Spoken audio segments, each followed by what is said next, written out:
ಕನಕಪುರ ತಾಲೂಕಿನ ಮುತ್ತತ್ತಿ ಬಳಿ ಭೀಕರ ದುರ್ಘಟನೆ ನಡೆದಿದೆ. ಕಾವೇರಿ ನದಿಯಲ್ಲಿ ಈಜಲು ಹೋಗಿ 5 ಮೃತಪಟ್ಟಿದ್ದಾರೆ. ಮೃತರನ್ನು ದಕ್ಷಿಣ ಜಿಲ್ಲೆಯ ಚನ್ನಪಟ್ಟಣ ತಾಲೂಕಿನ ಜೆ ಬ್ಯಾಡರಹಳ್ಳಿ ಗ್ರಾಮದ ಶ್ವೇತಾ, ಚೈತ್ರ, ಪ್ರಿಯಾಂಕಾ ಮತ್ತು ಮಂಡ್ಯ ಜಿಲ್ಲೆ ಮದ್ದೂರು ತಾಲೂಕಿನ ಕದಲೂರು ಗ್ರಾಮದ 52 ವರ್ಷದ ವಿಜಯಮ್ಮ, ಬೆಂಗಳೂರು ಶ್ಯಾಮಣ್ಣನಗರ ಮೂಲದ ಕಾರು ಚಾಲಕ ಮಹೇಶ್ ಎಂದು ಗುರುತಿಸಲಾಗಿದೆ.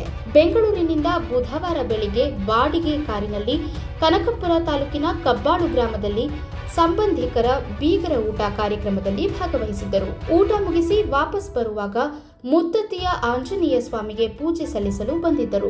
ಮುತ್ತತ್ತಿಯಲ್ಲಿ ನೀರಿನಲ್ಲಿ ಈಜುತ್ತಾ ಆಡುವ ವೇಳೆ ಈ ದುರ್ಘಟನೆ ನಡೆದಿದೆ. ಒಬ್ಬರನ್ನು ರಕ್ಷಿಸಲು ಹೋಗಿ ಈ ದುರಂತ ಸಂಭವಿಸಿದೆ. ಸಾವು ಘಟನೆ ನಡೆಯುವ ಕೆಲವೇ ನಿಮಿಷಗಳ ಮೊದಲು ಶ್ವೇತಾ, ಪ್ರಿಯಾಂಕಾ, ಚೈತ್ರ ಹಾಗೂ ವಿಜಯಮ್ಮ ಅವರು ಕಾವೇರಿ ನದಿಯಲ್ಲಿ ಈಜಾಡಿದ್ದಾರೆ. ಅವರು ನದಿಯಲ್ಲಿ ಈಜುತ್ತಾ ಮೋಜು ಮಸ್ತಿ ಮಾಡ್ತಿರೋದು ಮೊಬೈಲ್ನಲ್ಲಿ ಸೆರೆಯಾಗಿದೆ.